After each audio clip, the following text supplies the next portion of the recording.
नमस्कार दोस्तों, भटनेर आईएएस में आपका स्वागत है। मेरा नाम है हरप्रीत सिंह।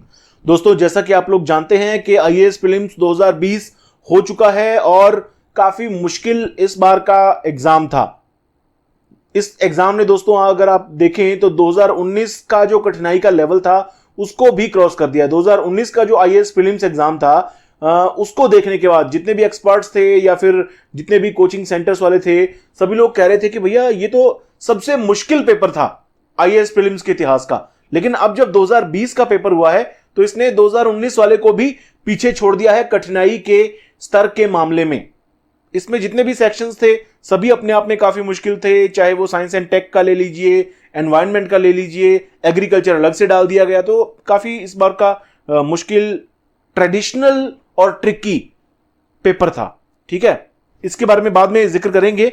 यहां पर हम भारतीय इतिहास के बारे में बात करने वाले हैं और भारतीय इतिहास के जितने भी क्वेश्चंस आए हैं उनके आंसर्स देखेंगे, उनके बारे में डिस्कस करेंगे। लेकिन उससे पहले दोस्तों एक खास बात मैं करना चाहता हूं कि भैया यूपीएससी वाले नहीं मान रहे हैं। वो अपना जो भेदभाव है हिंदी मीडियम के प्रति उसको नहीं छोड़ रहे हैं, वो जारी रखा हुआ है। उन्होंने ना सिर्फ जारी रखा हुआ है बल्कि पहले से ज्यादा बढ़ा दिया है उसका जो स्तर है, उसका जो लेवल है। ये बात मैं दोस्तों क्यों कह रहा हूं उसके मैं एग्जांपल आपको दूंगा। आप देखिए किस हद दर्जे की इन्होंने लापरवाही की है। आप यहां पर देखिए, मैं आपको दिखाता हूं। लापरवाही कह लीजिए या जो मर्जी, गलती, ब्लंडर, तमाम तरह की चीजें। पहला तो एक ये देखिए, इसके बाद और दिखाऊंगा मैं आपको। यहां पर देखिए ये जो प्रश्न है, यहां पर ये वर्ड लिखते हैं बनियान। ठीक है, अब मे भी इंग्लिश वाले तो इसको समझ भी लें क्योंकि उनके अंदर कुछ वर्ड साइलेंट हो जाते हैं, है ना। इंग्लिश में आपको मालूम है साइलेंट वर्ड की एक अवधारणा होती है, लेकिन हिंदी में ऐसी कोई अवधारणा नहीं होती है भाई। हिंदी जैसी लिखी गई होती है वैसी ही उसको उसको पढ़ा जाता है। इंग्लिश वाले इसको बनियान को बनिया पढ़ सकते हैं, वास्तव में ये बनिया शब्द ही है। ठीक है, तो इंग्लिश वाले तो इसको बनिया कह देंगे। जो बनिया कम्युनिटी के जो लोग हैं, है ना, ये लगभग उन्हीं से जुड़ा हुआ एक वर्ड था। लेकिन हिंदी में क्या लिख दिया इन्होंने, बेनियान। अब भैया बेनियान क्या होता है? बनिया, अगर हिंदी में आपको बनिया लिखना है तो हिंदी में शब्द है बनिया, हिंदी में बनिया ही लिखा जाता है, बेनियान नहीं लिखा जाता है। अगर आप यहां पर बनिया लिखते तो बहुत इजी हो जाता हिंदी मीडियम वालों के लिए ये। ठीक है, लेकिन आपने यहां पर चेप दिया बनियान या बेनियान। अब बेनियान क्या होता है भाई, है ना। इंग्लिश वाले तो मे भी किसी ना किसी तरह से इस बनियान को बनिया पढ़ लेंगे, हिंदी वाले हम क्या करेंगे। तो इतना देखिए आप इसका लेवल। आगे देखिए, एक और दिखाता हूं। यहां पर ब्लंडर ही किया इन्होंने। ये देखिए, गांधी जी से जुड़ा हुआ प्रश्न है ना। खैर गांधी जी क्या, आईएएस प्रीलिम्स का प्रश्न है तो सीधी सी बात है, इस किस्म का ब्लंडर नहीं होना चाहिए था। देखिए, ये सिविल डिसओबीडियंस मूवमेंट की बात हो रही है इंग्लिश में। सिविल डिसओबीडियंस मतलब सविनय अवज्ञा आंदोलन। ठीक है, सविनय अवज्ञा आंदोलन, विनय पूर्वक हम अवज्ञा करेंगे। तो ये था दोस्तों सविनय अवज्ञा आंदोलन, सिविल डिसोबीडियंस। लेकिन यहां पर हिंदी में इन्होंने कर दिया इसका ट्रांसलेशन असहयोग आंदोलन। असहयोग आंदोलन कैसे हो गया भैया? असहयोग आंदोलन तो इंग्लिश में होता है नॉन कोऑपरेशन, है ना। जो नॉन कोऑपरेशन जो मूवमेंट थी, ये तो वो थी, बिल्कुल ही अलग किस्म का आंदोलन, बिल्कुल ही अलग समय पर हुए आंदोलन। आपने कुछ और ही लिख दिया, है ना। तो कितनी बड़ी गलती, इतना बड़ा ब्लंडर यूपीएससी वाले कर रहे हैं। और एंड में ये क्या कह देंगे, इनका सीधा सा ऊपर सबसे पहले एक नोटिस लिखा होता है, पहले पेज पर अगर आप जाएंगे सीधा सा लिखा होता है अगर कोई भी गलती होने की सूरत में इंग्लिश वाला जो प्रश्न है उसको सही माना जाएगा। तो इंग्लिश वाले को तो ये सही मान लेंगे, हिंदी वाले क्या करेंगे भैया? हिंदी मीडियम वाले कहां जाएं भैया? वो पाकिस्तान से तो आए नहीं है, इसी देश के हैं हम लोग। आप क्या कर रहे हो भाई? इंग्लिश वाले क्वेश्चन को ही गलत हिंदी ट्रांसलेट कर रहे हो, क्या मतलब है ये? तो देखिए कितनी बड़ी बड़ी गलतियां कर रहे हैं यहां पर यूपीएससी वाले, जानबूझकर कर रहे हैं या क्या कर रहे हैं ये मैं अभी कह नहीं सकता, है ना। और राष्ट्रवादी सरकार है हमारे देश के अंदर। खैर आगे बढ़ते हैं दोस्तों। ये प्रश्न देखिए आप, पहला प्रश्न ये दोस्तों, मैं आपको आगे बढ़ने से पहले ये और बता देता हूं, सेट सी है। ठीक है, सेट हमारा सी है। आपके पास हो सकता है ए हो, बी हो या फिर डी हो। ठीक है, आपके पास इन तीनों सेट्स के पेपर भी हो सकते हैं। मैंने सेट सी से हमारे हिस्ट्री के पेपर किए हैं, जो क्वेश्चन आंसर हैं वो लिए हैं, क्वेश्चन आंसर सेम ही होते हैं, आपको मालूम है, बस नंबर चेंज हो जाता है। तो सेट सी के अंदर हिस्ट्री का जो पहला प्रश्न है वो 7वें नंबर पर था, और पहला प्रश्न अब आप देख लीजिए, यहां पर युग्मों का मिलान करना है, पेयर्स को मिलाना है। ठीक है, तो देखिए, भारत के इतिहास के संदर्भ में निम्नलिखित युग्मों पर विचार कीजिए। तो ये देखिए, प्रसिद्ध स्थल, वर्तमान राज्य है, और पूछा गया कि उपयुक्त में से कौन से युग्म सही सुमेलित हैं। तो देख लीजिए भाई, सही सुमेलित कौन से हैं। ये भीलसा, भीलसा क्या मध्य प्रदेश में है क्या? ये सही है, वाकई दोस्तों ये सही है। भीलसा जो है आज का जो विदिशा है, ठीक है, ये आज के विदिशा का ही प्राचीन नाम, पुराना नाम भीलसा है, और ये मध्य प्रदेश के अंदर ही है और कहीं नहीं है ये। तो ये तो मिलान भैया सही है। आगे देखिए, द्वार समुद्र। द्वार समुद्र दोस्तों, इसके बारे में भी आपने सुना होगा, अलाउद्दीन खिलजी ने यहां पर हमला किया था। थोड़ा बहुत अगर आपने साउथ के बारे में पढ़ा होगा तो आपने पढ़ा होगा कि भैया होयसल की ये राजधानी थी, होयसल जो साम्राज्य है ना, यूं तो हेलीबिड भी उसकी राजधानी थी। ठीक है, तो अलग अलग राजधानी अलग अलग टाइम पे, द्वार समुद्र भी इनकी राजधानी थी, प्रमुख नगर था इनका, है ना। तो ये सीधी सी बात है, मैं साउथ इंडिया की मैंने बात करी थी, तो इसका मतलब महाराष्ट्र में नहीं है ना। महाराष्ट्र एक तरह से दक्षिणी पश्चिमी भारत के अंदर आ जाता है, तो महाराष्ट्र नहीं है भैया, कर्नाटका में था ये। ठीक है, कर्नाटका। तो ये गलत मिलान कर दिया इन्होंने। गिरिनगर, गिरिनगर दोस्तों, अगर आप गिरनार के बारे में सुना होगा, जूनागढ़ के बारे में सुना होगा, तो इजीली आप अंदाजा लगा पाएंगे ये गिरिनगर है। ये सही मिलान किया गया है, गुजरात के अंदर ही है ना। और स्थानेश्वर, स्थानेश्वर दोस्तों, दरअसल ये स्थानेश्वर ही आगे चलकर थानेश्वर बन गया, और थानेश्वर से कौन था आप लोग जानते हैं, अगर आपने ठीक से पढ़ी होगी, ठीक ठाक भी अगर आपने हिस्ट्री पढ़ी है तब भी आप जानते हैं, थानेश्वर हर्षवर्धन का जो प्रमुख राज्य था। ठीक है, हर्षवर्धन यहीं से बिलोंग करते थे, तो हर्षवर्धन का जो शुरुआती जो राज्य था थानेश्वर ही था, है ना। इनके पिता, इनके भाई, ये सही सभी थानेश्वर में ही शासन करते थे। तो ये जो थानेश्वर था ये हरियाणा में था दोस्तों। ठीक है, ये उत्तर प्रदेश में नहीं था, ये गलत मिलान किया है इन्होंने। तो सही मिलान कितने किए? पहले वाला और तीसरे वाला। तो हमारा आंसर क्या हो गया? ए। ध्यान दीजिएगा, ए हमारा आंसर है यहां पर। ठीक है, आगे बढ़ते हैं। अब अगला देखिए दोस्तों, ये प्रश्न अपने आप में काफी मुश्किल है। मुश्किल मैं किस लिए कह रहा हूं, क्योंकि पहली बात तो ये फैक्चुअल है, पहली बात तो ये फैक्चुअल प्रश्न है ना। कोई ऐसा कॉन्सेप्ट लगने वाली इसके अंदर बात नहीं है। पीछे वाला प्रश्न तो कैसे ना कैसे कॉन्सेप्ट भी लग जाता था। ठीक है, मान लीजिए आपको भिलसा के बारे में नहीं भी पता, आपको भिलसा के बारे में नहीं भी पता, लेकिन मे भी आपको द्वार समुद्र के बारे में पता रहा होगा कि भैया यहां पर हमला किया था अलाउद्दीन खिलजी ने, या फिर द्वार समुद्र होयसल की राजधानी है, तो आपको इसके बारे में भी पता होगा। तो आपको पता होगा भैया ये कर्नाटका में है, महाराष्ट्र में नहीं है, इसको आप सीधा काट देते, है ना। इस तरह से स्थानेश्वर के बारे में आप अंदाजा लगा सकते थे कि भैया ये थानेश्वर है हर्षवर्धन वाला, तो इस पर भी आप काटा काटा मार सकते थे। इवन गिरिनगर, गिरनार से आप जोड़ सकते थे गुजरात से। तो तीन चीजें तो आपको इजीली पता हो सकती थी यहां से, है ना। तो इसको आप कैसे ना कैसे करके कर सकते थे गैस वर्क के साथ, इंटेलिजेंट गैस के साथ। लेकिन इसको आप कैसे गैस करेंगे, कौन सा इंटेलिजेंट गैस लगाएंगे? प्योर फैक्चुअल प्रश्न है, और फैक्ट भी ऐसे उठाए हैं, पता नहीं कहां से उठाए हैं, मुझे भी किसी किताब में मिले नहीं, और बहुत मुश्किल से इसका जो आंसर है वो मिला हमको। मैं एग्जाम दे रहा होता तो मैं छोड़ देता इस प्रश्न को। तो देखिए, प्राचीन भारतीय गुप्त राजवंश के संदर्भ में नगर घंटाशाला, कदूरा तथा चौल किसके लिए विख्यात थे? मतलब नगरों की बात की है। नगरों की बात दोस्तों जब करते हैं तो मशहूर नगरों की अक्सर बात हो जाती है ना। पाटलिपुत्र की बात हो जाएगी, उज्जैन की बात हो जाएगी, है ना, तक्षशिला की बात हो जाएगी। इस तरह से मशहूर नगरों की बात हो जाती थी, छोटे छोटे नगरों की बात कौन करेगा? तो ये इसीलिए बड़ा ही मुश्किल प्रश्न था। लेकिन मैं आपको इसका आंसर बता देता हूं, विदेशी व्यापार करने वाले बंदरगाह, ए इसका सही आंसर है। और एक बात और है, ये जो इसका जो आंसर है, जो साउथ इंडिया के एस्पिरेंट्स होंगे वो इसका आंसर शायद दे पाए होंगे, क्योंकि ये जो जगह हैं घंटाशाला, कदूरा, चौल, ये तकरीबन साउथ इंडिया से मेल खाती हैं। ये घंटाशाला और कदूरा तो ये तो पूरी तरह साउथ इंडिया, आंध्र प्रदेश के अंदर पड़ जाती हैं। ठीक है, आंध्र प्रदेश में ये जगह पड़ जाती हैं, ये बंदरगाह थे वहां पर, और छोटे छोटे पोर्ट्स थे, है ना। और ये जो चोल नाम का ये जो पोर्ट है, ये महाराष्ट्र में कोंकण तट के पास पड़ जाता है। ठीक है, तो जो महाराष्ट्र वाले हैं मे बी वो भी चोल को देखकर अंदाजा लगा पाए हों कि भैया हाँ ये तो बंदरगाह की बात हो रही है, यहाँ पर पोर्ट की बात हो रही है, तो मे भी वो आंसर दे पाए होंगे। नॉर्थ इंडिया वालों के लिए तो ये क्वेश्चन बहुत ही ज्यादा मुश्किल था, है ना।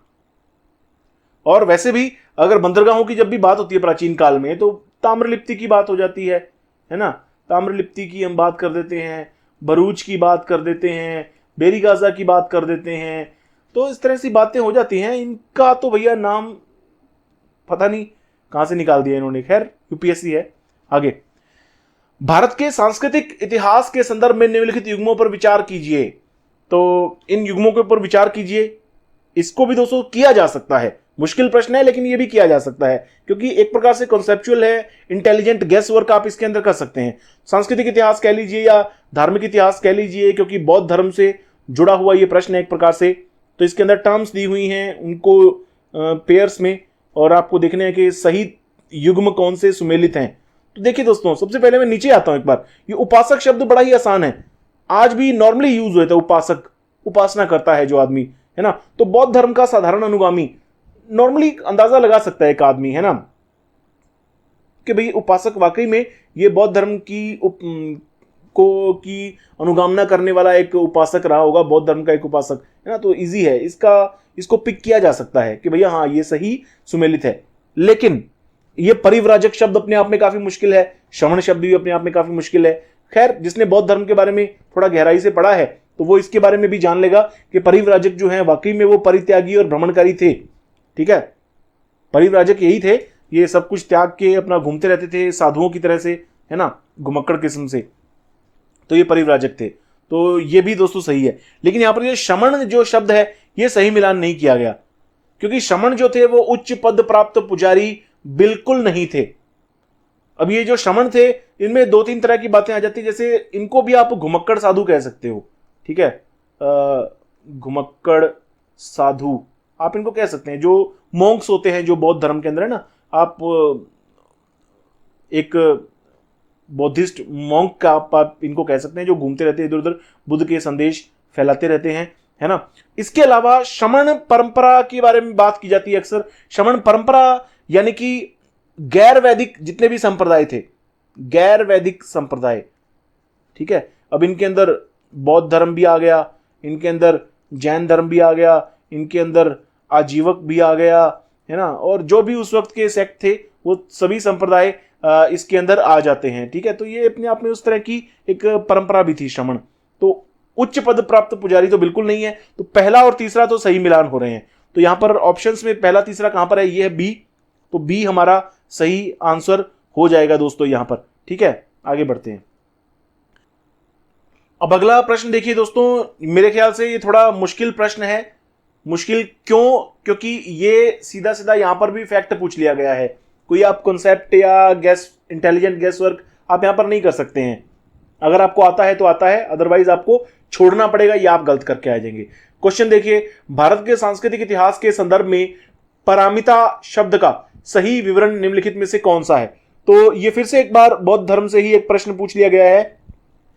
तो इसमें पारमिता जो शब्द है उसका सही विवरण आपको देखना है कि भैया सही प्रकार से नीचे जो ऑप्शन दिए गए हैं उनमें पारमिता शब्द का सही विवरण कौन सा है। तो मैं आपको बता देता हूं इसका सीधा सा आंसर दोस्तों, इतना आसान नहीं है। जिसने गहराई से बौद्ध धर्म के बारे में पढ़ा है उसको ही इसका आंसर पता हो सकता है। या तो भैया जिन लोगों ने ऑप्शनल तैयारी की है हिस्ट्री की, या फिर जो लोग यूजीसी नेट की तैयारी करते हैं, है ना भाई, उस प्रकार के लोग इसका आंसर दे सकते हैं। तो मैं आपको बता रहा हूं इसका आंसर फिलहाल। इसका आंसर है परिपूर्णताएं।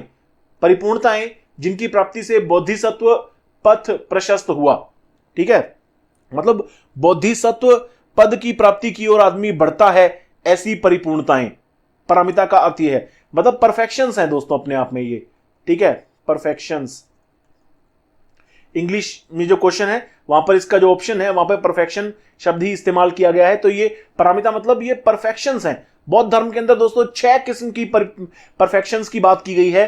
अगर वो परफेक्शंस आदमी प्राप्त कर लेगा तो वो बोधिसत्व पद प्राप्त करने की ओर अग्रसर हो जाएगा, ठीक है। और बोधिसत्व एक आदर्श पुरुष है बौद्ध धर्म के अंदर। अब ये प्रश्न देख लीजिए भाई, ये प्रश्न भी काफी हद तक मुश्किल है मेरे ख्याल से। काफी हद तक फैक्चुअल प्रश्न है ये, ठीक है, एकदम फैक्चुअल प्रश्न है।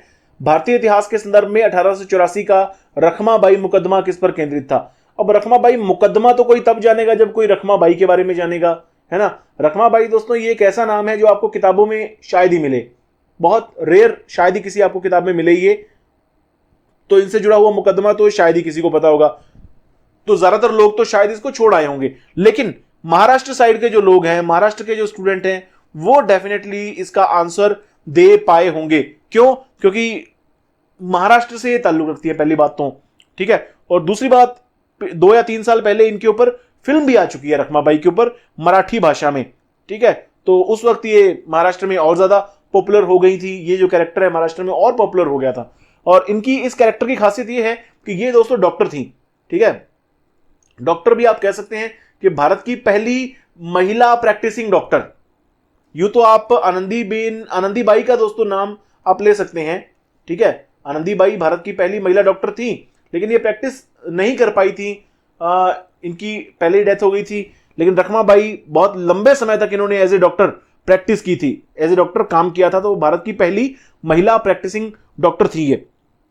अब इनके बारे में आगे बताता हूं इस क्वेश्चन का आंसर, क्योंकि फैक्चुअल ये बिल्कुल क्वेश्चन है, तो मैं आपको बता देता हूं भाई। इसका जो आंसर है बी, 2 और 3, जो यहां पर नीचे जो कथन दिए गए हैं ऊपर, उनमें से 2 और 3 जो हैं वो सही हैं। कि रखमाबाई का जो मुकदमा था, एक तो इसने आगे चलकर सहमति की आयु यानी कि एज ऑफ जो कंसेंट है उसको तय करने में महत्वपूर्ण भूमिका निभाई थी, ठीक है। एज ऑफ कंसेंट को तय करने में महत्वपूर्ण भूमिका निभाई थी। दूसरा, दाम्पत्य अधिकारों का प्रत्यास्थापन, दाम्पत्य अधिकारों की सीमा कहां तक हो सकती है। दरअसल रखमाबाई जो थी दोस्तों, इनका बहुत छोटी उम्र में विवाह हो गया था, बाल विवाह हो गया था, और आगे चलकर इनके जो पति थे वो इनको बड़ी होने पर अपने साथ रखना चाहते थे, लेकिन रखमाबाई खुद उनके साथ रहना नहीं चाहती थी, है ना। और रखमाबाई के जो पिता थे वो इनके स्टेप फादर थे, सौतेले पिता थे हालांकि वो, लेकिन काफी ध्यान रखने वाले पिता थे। तो वो भी नहीं चाहते थे कि रखमाबाई एक ऐसे आदमी के पास अब चली जाएं, है ना, जिनको वो जानती नहीं, बहुत साल पहले उनकी शादी हुई थी। तो रखमाबाई जाने को तैयार नहीं हुई, तो मुकदमा चला, मतलब जो इनके पति थे उन्होंने ही कोर्ट केस कर दिया। और कोर्ट केस में क्या हुआ, रखमाबाई हार गई। रखमाबाई इस केस के अंदर हार गई थी। 1887 में ये केस हुआ था, ठीक है। 1887 का ये मामला है। तो रखमाबाई इस मुकदमे में हार गई थी। तो हारने के बाद रखमाबाई ने क्या किया कि इन्होंने जो ब्रिटिश जो क्वीन है उनको लेटर लिखा और कहा कि इस तरह से एक महिला के अधिकारों का हनन हो रहा है आपके साम्राज्य के अंदर, मैं आगे जाकर पढ़ना चाहती हूं लेकिन मेरे ऊपर इस तरह की चीजें थोपी जा रही हैं। तो जो ब्रिटिश जो क्वीन थी, नाम मुझे नहीं याद आ रहा है, तो उन्होंने रखमाबाई का सीधे सीधे जो मुकदमा जो हारी थी उस मुकदमे को खारिज कर दिया और रखमाबाई के हक में इन्होंने फैसला सुना दिया, ठीक है। अदालत का जो फैसला था उसको ही क्वीन ने सीधा सीधा खारिज कर दिया और रखमाबाई को आजादी मिल गई एक प्रकार से। इसके बाद रखमाबाई जो थी, जो इंग्लैंड गई, वहां पर जाकर पढ़कर आई, डॉक्टर बनी, है ना। तो आगे की वो बात की स्टोरी है। लेकिन 1887 के बाद 1891 का टाइम आता है दोस्तों, 1891। इसमें एज ऑफ कंसेंट तय हो गई थी। एज ऑफ कंसेंट क्या तय हुई थी, 10 से 12 साल।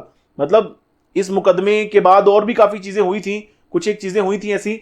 एक फूलन देवी का भी मामला आया था, ठीक है। फूलन देवी का भी एक मामला आया था, उस मामले ने भी काफी हद तक ये एज ऑफ कंसेंट को तय किया था। और इसके बाद जो एज ऑफ कंसेंट अब 12 साल की हो गई थी कि भैया कम से कम 12 साल की तो एक बच्ची होनी चाहिए जब उसकी शादी हो, है ना।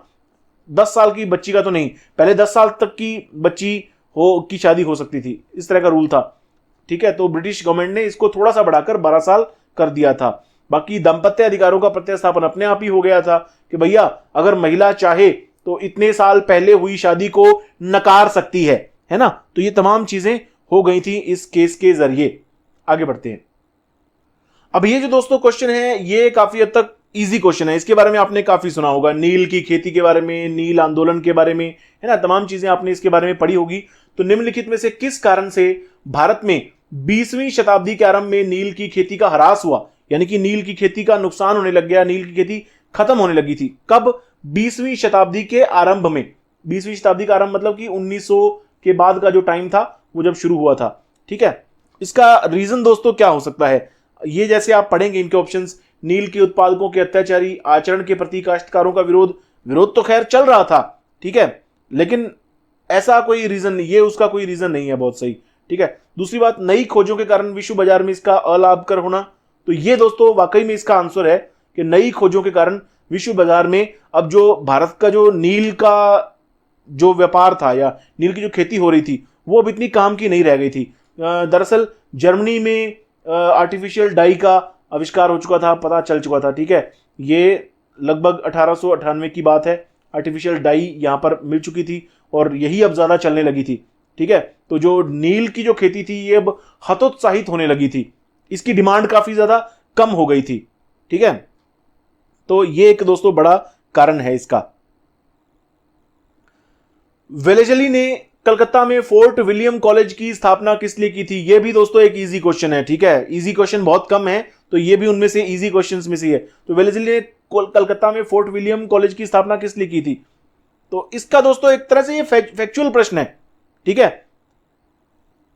अगर आपको पता होगा तो आप आराम से इसका आंसर दे पाएंगे अगर आपने ये वाली चीज पढ़ी होगी तो, ये फोर्ट विलियम कॉलेज वाली। तो मैं आपको सीधा सा आंसर बताता हूं। जो लॉर्ड वेलेजली था ये सोचता था कि भारत में जो ब्रिटिश ऑफिसर आ रहे हैं, ठीक है, उनकी ट्रेनिंग होनी चाहिए ढंग से, और भारत में आकर उनकी ट्रेनिंग होनी चाहिए भारत के हिसाब से, भारत के शासन प्रशासन के हिसाब से।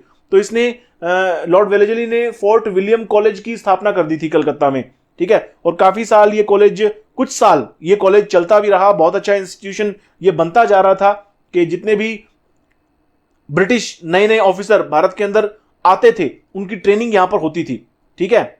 एक तरह से सिविल सर्वेंट्स को ट्रेनिंग यहां पर मिलने लगी थी। लेकिन जो इंग्लैंड के लोग थे, खासतौर पर जो लंदन में रहने वाले जो बोर्ड ऑफ डायरेक्टर्स थे कंपनी के, ईस्ट इंडिया कंपनी के, वो भैया ऐसा नहीं चाहते थे। वो नहीं चाहते थे कि भैया भारत के अंदर, कलकत्ता के अंदर इस तरह का कोई प्रीमियर इंस्टीट्यूट खड़ा हो जाए, है ना। तो वो चाहते थे भैया ऐसा कोई इंस्टीट्यूट अगर रहे तो वो लंदन में रहे, इंग्लैंड में रहे, भारत में ऐसे किसी इंस्टीट्यूशन की जरूरत नहीं है। तो आगे चलकर ये कॉलेज बंद हो गया था, लेकिन लॉर्ड वेलेजली ने जो जिस उद्देश्य से इस कॉलेज की स्थापना की थी वो उद्देश्य यही था। डी हमारा आंसर है इसके अंदर। अब अगला जो प्रश्न है दोस्तों आपके सामने, ये कोई बहुत ज्यादा मुश्किल प्रश्न नहीं है, हालांकि ये फैक्चुअल प्रश्न है ना। फैक्चुअल हालांकि थोड़े से मुश्किल होते हैं, क्योंकि फैक्ट में चक्कर ये होता है कि आपको आता है तो आता है, नहीं आता तो नहीं आता। लेकिन ये मैं इसलिए कह रहा हूं आसान इसलिए है क्योंकि इसके बारे में हम अक्सर अपनी किताबों में पढ़ते हैं, ठीक है। ये कोई ऐसी रेयर कोई घटना या रेयर कोई किसी हस्ती के बारे में नहीं है कि आपको किताबों में नहीं मिलेगा। तो जब भी आप स्वतंत्रता संग्राम भारत का पढ़ेंगे तो आपको इजीली ये जो टॉपिक है मिलेगा। भारत के इतिहास के संदर्भ में उल गुलान अथवा महान उपद्रव निम्नलिखित में से किस घटना का विवरण था? तो उल गुलान किस घटना का विवरण था? तो दोस्तों ये एक फैक्ट है, मैंने जैसा कि आपको बताया। तो दोस्तों ये है बिरसा मुंडा से जुड़ा हुआ एक आंदोलन, या बिरसा मुंडा द्वारा शुरू किया आंदोलन। बिरसा मुंडा कौन थे दोस्तों? बिरसा मुंडा झारखंड के महान स्वतंत्रता सेनानी थे, ठीक है, आदिवासी थे। झारखंड में इनको देवता तुल्य दर्जा या भगवान तुल्य दर्जा, इवन इनको भगवान ही कहा जाता है, भगवान बिरसा ही इनको कहा जाता है, ठीक है, भगवान बिरसा। आपने अक्सर जब भी झारखंड की बात आती है तो बिरसा मुंडा की बात आती है। इवन बहुत सारे राइटर ऐसे जो हैं वो इनकी भगत सिंह से भी तुलना करते हैं, ठीक है, भगत सिंह से भी इनकी तुलना कर देते हैं, हालांकि भगत सिंह से ये काफी पहले हुए थे, ठीक है। तो बिरसा मुंडा बहुत ही मशहूर, बहुत ही आइकॉनिक कैरेक्टर हैं ये झारखंड के, और इन्होंने बहुत ही तगड़ा आंदोलन किया था। आदिवासी होते हुए भी इनके पास कोई बड़े बड़े हथियार नहीं थे, तीर कमान भाला बर्छा इस तरह के हथियार थे इनके पास, और उन्हीं हथियारों के दम पर इन्होंने जो ब्रिटिश सत्ता थी उसकी नाक में दम कर लिया था, है ना। कुछ छोटे छोटे मोर्चों पर उनको हराया भी था, लेकिन बाद में जाकर इनको जेल में बंद कर दिया गया और जेल के अंदर ही इनकी मृत्यु हो गई थी दोस्तों, ठीक है। और कोई बहुत ज्यादा एज नहीं थी इनकी, 24 से 25 साल की उम्र में ही इनकी मृत्यु हो गई थी 1900 के अंदर, ठीक है। तो ये बिरसा मुंडा से जुड़ा हुआ आंदोलन था। अब अगला प्रश्न है दोस्तों, ये एक ठीक ठाक प्रश्न है, ठीक है। इसका आंसर यूं भी नहीं है कि बहुत ज्यादा मुश्किल है, एक मॉडरेट सा प्रश्न है। मैं दिखाता हूं आपको। प्राचीन भारत के विद्वान साहित्यकारों के संदर्भ में निम्नलिखित कथनों पर विचार कीजिए। पाणिनि के बारे में आपने अक्सर सुना होगा। पुष्यमित्र शुंग को ऐसे इतिहासकार या साहित्यकार नहीं थे दोस्तों, विद्वान नहीं थे, ये शासक थे, लेकिन यहां पर ये पूछा गया कि उपयुक्त कथनों में से कौन सा है, कौन से सही है।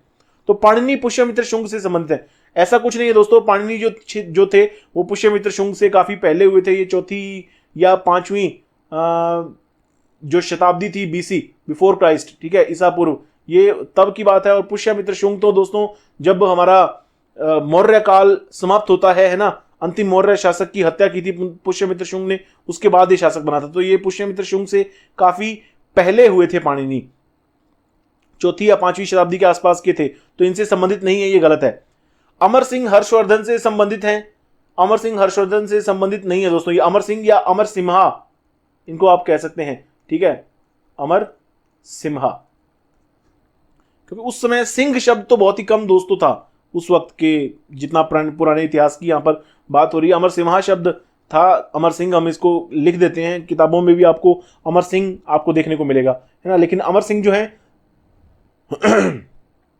हर्षवर्धन से संबंधित तो ये बिल्कुल नहीं है, क्योंकि अमर सिंह जो है ये चंद्रगुप्त द्वितीय से संबंधित हैं दोस्तों। चंद्रगुप्त द्वितीय, या इनको चंद्रगुप्त हम विक्रमादित्य भी कह देते हैं, है ना। तो चंद्रगुप्त विक्रमादित्य से ये संबंधित हैं। और यहां पर ये जो आपको तीसरे में मिलेगा कालिदास, कालिदास चंद्रगुप्त द्वितीय से संबंधित है, तो कालिदास बिल्कुल है, ठीक है, कालिदास बिल्कुल चंद्रगुप्त द्वितीय से संबंधित हैं। जो अमर सिंह है वो भी चंद्रगुप्त द्वितीय से संबंधित है, हर्षवर्धन से नहीं है। तो इसमें केवल जो तीसरा है ना यही सही है, ठीक है, जो तीसरा जो कथन है वही सही है।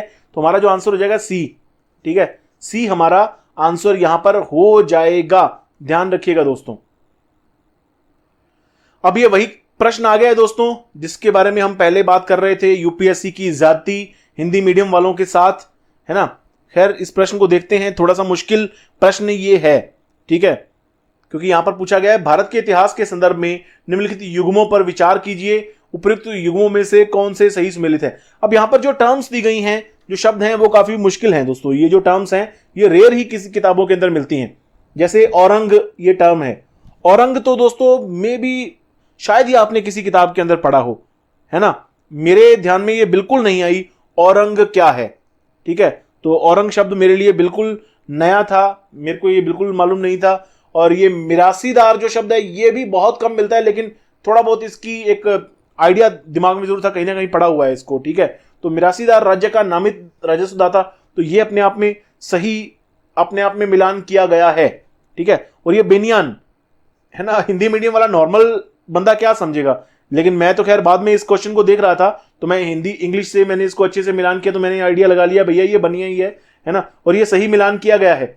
जो बनिया जो है ये ईस्ट इंडिया कंपनी के लिए भारतीय एजेंट के काम करते थे, जो बनिया कम्युनिटी के लोग थे, या ये उन पूरी कम्युनिटी की बात नहीं कर रहा हूं दोस्तों यहां पर मैं, कि पूरी की पूरी बनिया कम्युनिटी जो है वो ईस्ट इंडिया कंपनी के भारतीय एजेंट के तौर पर काम करती है, ऐसा नहीं।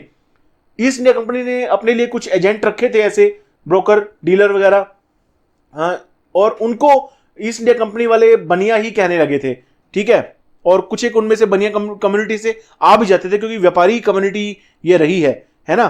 तो ये इसीलिए ये भी अपने आप में सही मिलान है, लेकिन ये इस शब्द ने सारी की सारी, क्या कहूं मैं इस शब्द को, है ना, तो हिंदी मीडियम वालों के लिए काफी दिक्कत इसने खड़ी कर दी। खैर ये दोनों सही मिलते हैं, लेकिन औरंग के बारे में जब तक मुझे मालूम नहीं है मैं सही डिसीजन पर इतनी आसानी से पहुंच नहीं सकता। फिर भी यहां पर दोस्तों जो ऑप्शन दिए गए हैं वो देखिए आप, 1 और 2।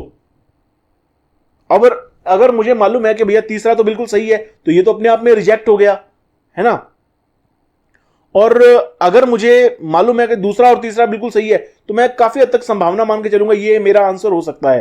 लेकिन अगर यहां पर ये होगा केवल 3, ठीक है, तो जिनको ये बेनियान शब्द समझ नहीं आया तो वो मे भी इसको आंसर अपना मान लें, है ना। लेकिन जिनको बेनियान और बनियान ये पता लग गया भैया ये क्या शब्द है, तो वो डेफिनेटली अपना आंसर बी ही यहां पर मार्क करने वाले हैं, क्योंकि 1, 2 और 3 ये आंसर हो भी सकता है और नहीं भी हो सकता, क्योंकि औरंग के बारे में हमें ज्यादा कुछ पता नहीं है। तो ज्यादा संभावना बी और डी के बीच में बनती है। लेकिन मैं आपको यहां पर बता देता हूं दोस्तों, ये जो औरंग है ये गलत इन्होंने मिलान किया हुआ है, ठीक है। यहां पर राइट जो आंसर है वो बी ही है, ठीक है। औरंग जो है वो एक प्रकार का गोदाम होता है, ठीक है। ये फारसी भाषा के अंदर गोदाम है, वेयर हाउस है, ये राजकोष का प्रभारी नहीं है, ठीक है। Incharge of treasury of the state ये नहीं है औरंग जो है, ये गोदाम है, वेयर हाउस है। तो 2 और 3 सही है, यहां पर बी जो आंसर है वो सही है। अभी अगला प्रश्न देख लीजिए, ठीक ठाक मुश्किल प्रश्न है। ठीक ठाक क्या, अच्छा खासा मुश्किल प्रश्न है ये। भारत के धार्मिक इतिहास के संदर्भ में निम्नलिखित कथनों पर विचार कीजिए, उपयुक्त कथनों में से कौन सा या कौन से सही है। अब ये जो प्रश्न है दोस्तों, ये एक बार फिर से बौद्ध धर्म से जुड़ा हुआ प्रश्न आ गया, ठीक है, और बौद्ध धर्म से जुड़ा हुआ तीसरा प्रश्न आ गया ये अपने आप में, ठीक है। तो प्राचीन भारत से जुड़े हुए या बौद्ध धर्म से जुड़े हुए काफी सारे प्रश्न आ गए, प्लस मॉडर्न इंडियन हिस्ट्री से भी क्वेश्चन अच्छे खासे हैं। मिडिएवल इंडियन हिस्ट्री से अभी तक तो क्वेश्चन हमें नहीं मिले हैं। खैर, अब आपको कौन सा कथन सही है ये देखना है। तो पहली बात, स्थविरवादी महायान बौद्ध धर्म से संबंधित हैं। नहीं भाई, ये अलग बात है। स्थविरवादी मतलब है तो दोनों बौद्ध धर्म से संबंधित, स्थविरवादी भी और महायान भी, लेकिन स्थविरवाद जो है वो महायान से संबंधित नहीं है। स्थविरवाद अलग है, महायान एक अलग संप्रदाय है बौद्ध धर्म के अंदर ही। स्थविरवाद दूसरी जो बौद्ध संगीति थी, दूसरी जो बौद्ध संगीति थी उसी में ही ये सामने आ गए थे। महायान जो संप्रदाय था वो तो काफी आगे चलकर सामने आया था, है ना। तो ये आपस में जुड़े हुए नहीं है, अलग अलग हैं। दूसरी बात, लोकोत्तरवादी संप्रदाय बौद्ध धर्म के महासांघिक संप्रदाय की एक शाखा थी। तो ये सही है दोस्तों। अब जिसको इसके बारे में पता है उसको पता है, जिसको नहीं पता तो नहीं पता, ठीक है। जिसने गहराई से बौद्ध धर्म के बारे में पढ़ा है तो उसके इस बार 3 क्वेश्चन सही हो जाने वाले हैं। खैर, लोकोत्तरवादी संप्रदाय जो है, लोकोत्तरवादी जो सेक्ट जो है, ये बौद्ध धर्म के महासांघिक संप्रदाय की एक शाखा थी, जो कि सही बात है। बौद्ध धर्म में दोस्तों 18 संप्रदाय हैं, 18 अलग अलग सेक्ट हैं, है ना। अब सभी के बारे में कैसे पढ़ा जा सकता है, बहुत मुश्किल है।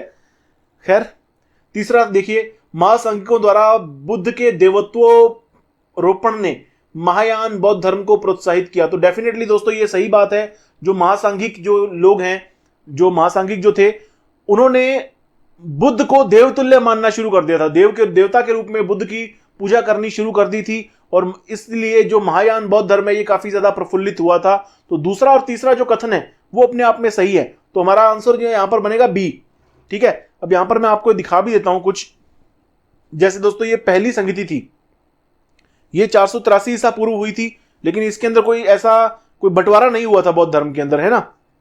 लेकिन ये जो द्वितीय संगीति है ना, 383 ईसा पूर्व में, ईसा पूर्व यानी कि बिफोर क्राइस्ट, या फिर आप इसको बिफोर कॉमन एरा भी, आजकल बीसीई शब्द भी चलता है, बिफोर कॉमन एरा, है ना। तो दूसरी जो संगीति थी, इसके अंदर बौद्धों में मतभेद पैदा हो गए थे, और स्थविर और महासांघिक ये 2 अलग अलग बन गए थे। अगर वहां पे क्वेश्चन आता कि भैया ये जो महायान है ये महासांघिकों से जुड़े हुए हैं, तब तो भैया वहां पर सही बात होती, है ना। ये जो कथन था हमारा पहला वाला कथन, ये अगर ये कहते हैं कि भैया जो महायान है महासांघिकों से जुड़े हुए हैं, तब तो ये सही बात होती, वाकई में ये उनसे जुड़े हैं, लेकिन स्थविरवाद से जुड़े हुए नहीं है, ठीक है। तो ये देखिए, स्थविर और महासांघिक दोनों अलग अलग हैं, है ना। और इसी तरह से जो चौथी बौद्ध संगीति थी, वहां जाकर ये जो महायान सामने आए थे, ठीक है। तो इस तरह से हमारा दोस्तों आपको आंसर मिल सकता है। ये तमाम चीजें मैंने आपको बताई हैं। आगे बढ़ते हैं। निम्नलिखित में से कौन सा कथन औद्योगिक क्रांति के द्वारा 19वीं शताब्दी के पूर्वार्ध में भारत पर पड़े प्रभाव की सही व्याख्या करता है। तो पहले तो यह ध्यान आपको करना चाहिए, 19वीं शताब्दी का पूर्वार्ध, 19वीं शताब्दी का पूर्वार्ध यानी कि 1850 से पहले का समय, 1850 से पहले के समय की यहां पर बात हो रही है। तो औद्योगिक क्रांति के द्वारा 19वीं शताब्दी के पूर्वार्ध में भारत पर पड़े प्रभाव की सही व्याख्या कौन सा कथन करता है। तो आप देखिए, भारतीय दस्तकारी उद्योग नष्ट हो गए थे। ये दोस्तों अपने आप में सही बात है, भारतीय दस्तकारी उद्योग नष्ट हो गए थे डेफिनेटली। इंग्लैंड में औद्योगिक क्रांति की शुरुआत हो गई थी। भारत में जो हाथों से काम करने वाले हस्तकरघा जो उद्योग थे, वो डेफिनेटली उससे उनको काफी ज्यादा नुकसान हुआ था। बाहर से यहां हमारे भारत से कच्चा माल जाता था वहां से तैयार माल यहां पर आने लगा, काफी ये सस्ता होता था और इसकी बनावट भी काफी बेहतर होती थी। तो इसके मुकाबले जो भारतीय जो सामान था उसको बनने में बहुत ज्यादा टाइम लगता था, मेहनत बहुत ज्यादा होती थी, कीमत उसकी ज्यादा होती थी, तो वो अपने आप उसकी बिक्री कम हो गई, धीरे धीरे वो उद्योग ही खत्म हो गया, है ना। तो ये एक बड़ी बात है अपने आप में। अब दूसरा, इसमें फिर भी मैं आपको दिखाता हूं, भारत के वस्त्र उद्योग में मशीनों का बड़ी संख्या में प्रवेश हुआ था। तो ये दोस्तों, ये जो 19वीं शताब्दी का पूर्वार्ध है, इसमें अभी बड़ी संख्या में मशीनों का प्रवेश भारत में नहीं हुआ था। इंग्लैंड में मशीनें आने लग गई थी, है ना। इंग्लैंड में औद्योगिक क्रांति की शुरुआत हुई थी, यूरोप में, इंग्लैंड में, तो वहां पर मशीनें आने लगी थी, लेकिन भारत में वस्त्र उद्योग में अभी मशीनों का बड़े पैमाने पर इस्तेमाल अभी शुरू नहीं हुआ था। देश के अनेक भागों में रेलवे लाइनें बिछाई गई, ये भी दोस्तों अभी नहीं हुआ था। आपको मालूम है 1853 में मुंबई से ठाणे तक, आपको याद होगा है ना, ठाणे तक पहली जो रेल है वो चलाई गई थी। तो 1850 से पहले के पीरियड की हम यहां पर बात कर रहे हैं, तो ये बात भी सही नहीं है। आगे ब्रिटिश उत्पादन के आयात पर भारी शुल्क लगाया गया, तो भैया ब्रिटिशर्स का जो उत्पादन है उसके ऊपर आयात शुल्क कैसे लगेगा, है ना। तो ब्रिटिशर्स तो खुद राजा थे, वो अपने ही माल के ऊपर आयात शुल्क क्यों लगाएंगे, अपने सामान को महंगा क्यों करेंगे। तो सीधी सी बात है, हमारा यहां पर आंसर ए हो जाएगा। ठीक है, अब अगला क्वेश्चन देख लीजिए दोस्तों, ये भी अपने आप में मुश्किल है और एक प्रकार से फैक्चुअल फैक्चुअल भी है। थोड़ा बहुत आप इसमें गैस वर्क आप इसके अंदर कर सकते हैं, लेकिन फिर भी फैक्चुअल तो है ही ये। और कुछ चीजें मुझे नहीं पता थी तो मैंने यहां पर लिख के रख ली हैं, दिमाग में नहीं आ रही थी, है, तो मैंने यहां पर लिख के रख लिया है, आप लोगों की भी सहूलियत हो जाएगी इससे। तो भारत के इतिहास में निम्नलिखित घटनाओं पर विचार कीजिए। उपयुक्त घटनाओं का प्राचीन काल से आरंभ करके सही कालानुक्रम क्या है। तो सही आपको टाइम पीरियड आपको बताना है दोस्तों। ठीक है, तो ये देखिए, राजा भोज के अधीन प्रतिहारों का उदय, इनमें यही देखना है आपको, पहले कौन सी घटना है, बाद में कौन सी घटना है ना। प्राचीन काल से आपको शुरू करनी है और आगे तक आपको जाना है, यानी कि जो पहली वाली घटना है उसको पहले रखना है, बाद वाली को बाद में रखना है। तो इसके अंदर देख लीजिए दोस्तों, मैंने सीधा सा आपको बता दिया है कि महेंद्र वर्मन प्रथम के अधीन पल्लव सत्ता की स्थापना ये 7वीं सदी में ही प्रारंभ हो गई थी। ठीक है, ये इन पूरी घटनाओं में सबसे पहले थी, तो 2 नंबर सबसे पहले आएगा। ये देखिए, ये 2 नंबर पहले है हमारे यहाँ पर, और हमारा जो आंसर है इसके अंदर सी है, मैं आपको बता ही देता हूं। ठीक है, और आगे इसके अंदर जो दूसरी गोपाल द्वारा पाल राजवंश की स्थापना, ये 8वीं सदी के अंदर हो गई थी, तो ये 4 इसके अंदर आएगा। ये देखिए, ये 4 है ना। बात यही है कि आपको पूरी ये सीरीज आपको पता होनी चाहिए, या फिर आपको पता होना चाहिए भाई कौन सा राजवंश किस वक्त सत्ता में मौजूद था, शासन कर रहा था, है ना। अगर आपने सही तरीके से हिस्ट्री को पढ़ा है तो आपको पता होगा। ठीक है, मुझे इनमें से 2 में कंफ्यूजन हो रही थी तो मैंने सारी लिख के रख ली हैं आप लोगों के लिए। खैर, राजा भोज के अधीन प्रतिहारों का उदय, ये देख लीजिए, राजा भोज के अधीन प्रतिहारों का उदय ये 9वीं शताब्दी में हो गया था। ठीक है, हालांकि प्रतिहारों का उदय इससे भी पहले होने लगा था, लेकिन राजा जो भोज थे प्रतिहारों के, उनके टाइम में इनका बहुत ज्यादा विस्तार हुआ था दोस्तों। और ये राजा भोज दोस्तों आप कंफ्यूज ना कर जाइए, परमार जो राजवंश है उनके अंदर भी एक राजा भोज आते हैं।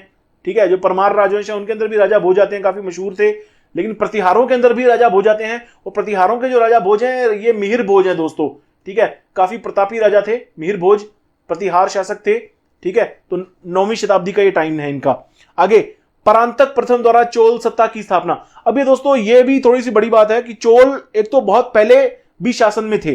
ठीक है, थोड़ी सी मुझे इससे कंफ्यूजन हो रही थी, जो चोल सत्ता की स्थापना की यहां पर बात है, तो चोल बहुत पहले से सत्ता में थे दरअसल, लेकिन बीच में जाकर इनकी सत्ता खत्म होने लगी थी।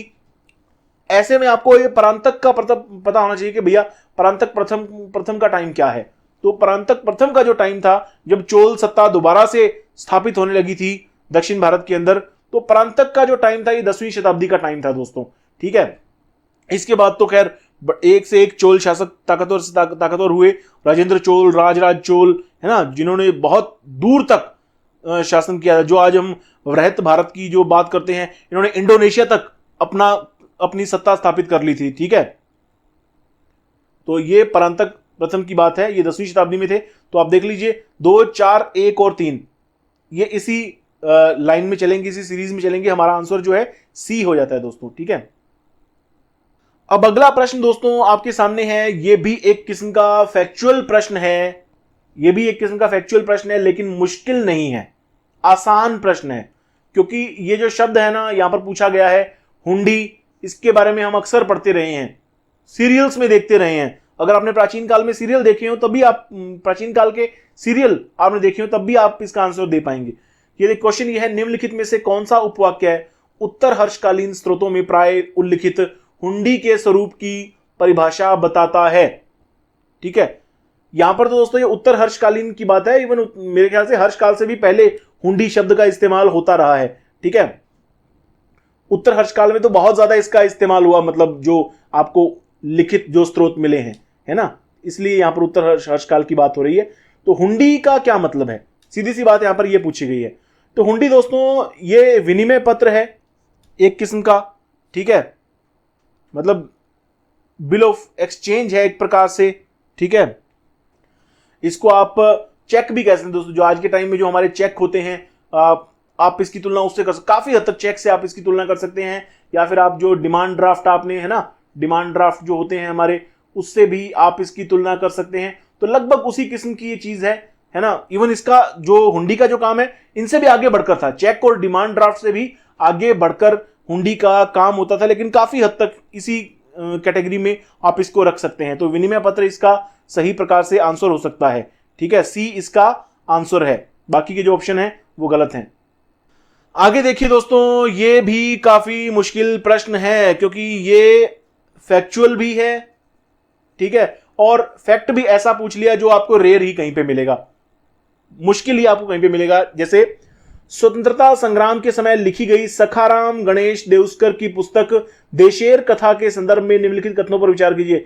अब ये इस पुस्तक का नाम दोस्तों मेरे पास जितने भी सोर्सेज थे उनमें मुझे मिला नहीं देशेर कथा के बारे में।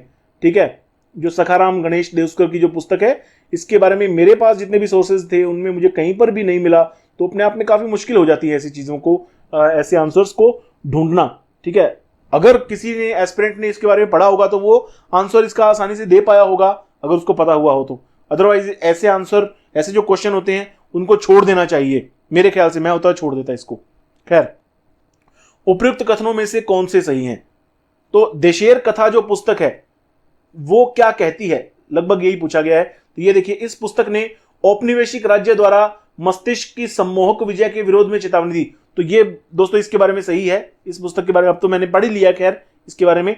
तो ये जो पुस्तक है ये औपनिवेशिक जो कॉलोनियल जो शासन था भारत के ऊपर, उस राज्य के द्वारा मस्तिष्क की सम्मोहक विजय के बारे में वाकई में चेतावनी दी गई है। जैसे दोस्तों आज की जो ब्रेन वॉश टेक्निक के बारे में हम अक्सर पढ़ते हैं कि शासक भैया जो ब्रेन वॉश टेक्निक का इस्तेमाल करते हैं, है ना, लोगों को अपने मोह जाल में बांध के रख देते हैं, है ना, बातें ऐसी ऐसी करते हैं कि लोग उनके चक्कर में आ जाते हैं और बाकी सारी चीजें उनको बेकार लगने लगती हैं।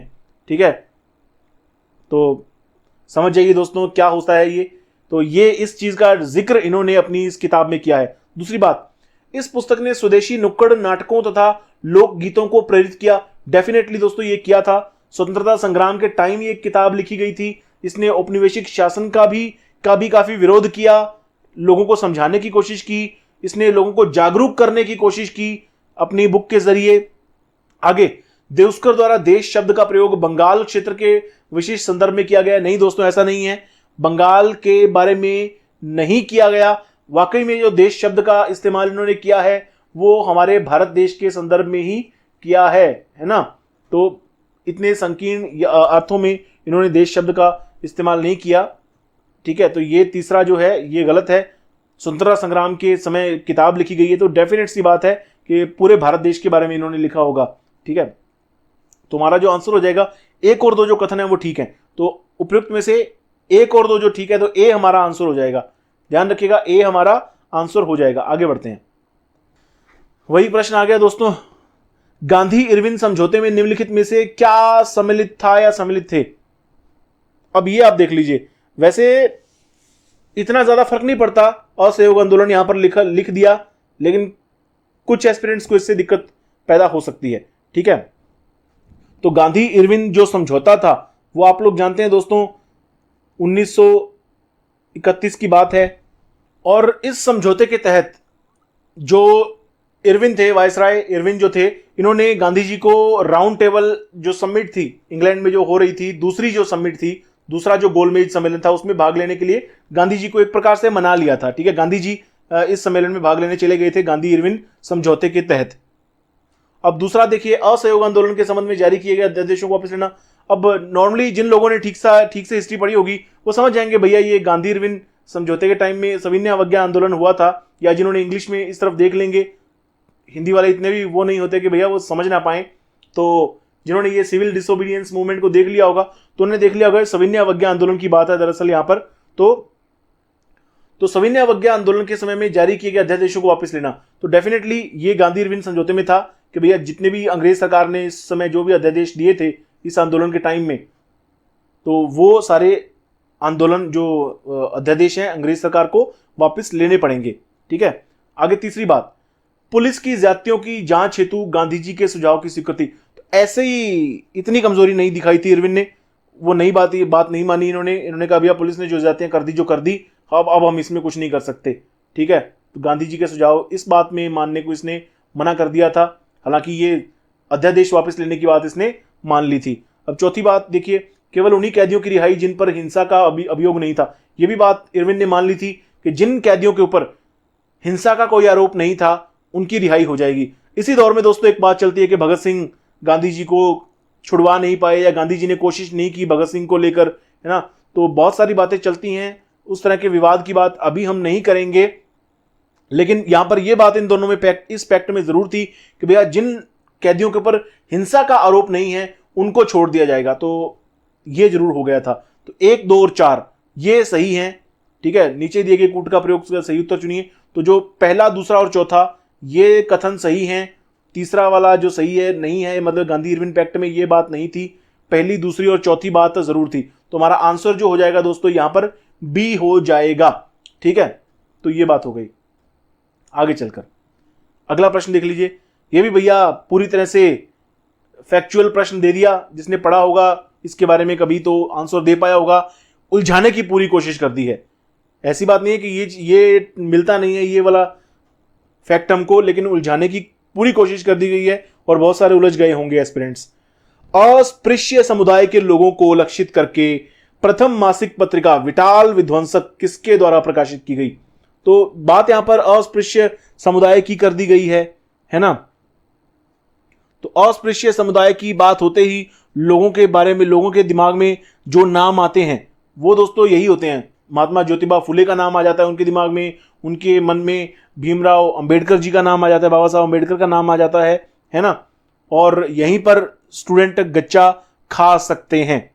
दरअसल जो विटाल विध्वंसक नामक जो मासिक पत्रिका थी, जो मैगजीन थी, ये ना तो ज्योतिबा फुले जी ने शुरू की थी ना बाबा साहब अंबेडकर ने शुरू की थी। ये शुरू करने वाले थे गोपाल बाबा वलंकर। ठीक है, ये ज्योतिबा फुले के काफी करीबी थे, इनके साथ मिलकर ये अपना काम कर रहे थे, आंदोलन चला रहे थे। लेकिन इस विटाल विध्वंसक नाम की जो पुस्तिका है, जो पत्रिका है, इसको शुरू करने वाले थे गोपाल बाबा वलंकर। अब बहुत सारे लोगों ने इसका ज्योतिबा फुले आंसर दे दिया होगा, या मे बी कुछ एक लोगों ने अंबेडकर भी इसका आंसर दिया हो सकता है। तो ये दोस्तों आप आंसर जान लीजिए। अगला प्रश्न देख लीजिए दोस्तों, भारत के इतिहास के संदर्भ में कुल्ल्यावाप तथा द्रोणवाप शब्द क्या निर्दिष्ट करते हैं? अब ये भी फैक्चुअल प्रश्न दे दिया। फैक्चुअल बहुत सारे आ गए भाई, इस बार फैक्ट बहुत सारे आ गए भैया। आपको इन शब्दों का पता होना चाहिए। यानी इन्होंने ये कह दिया कि आप हिस्ट्री को जब भी पढ़ें तो बहुत ही गहराई से पढ़ें। हम कहीं से भी कुछ भी पूछ सकते हैं, आप हिस्ट्री को ऊपर ऊपर ऐसा मत समझिए कि ऊपर ऊपर आप पढ़ लेंगे और केवल आप गैस वर्क से काम चला लेंगे, ऐसा नहीं है।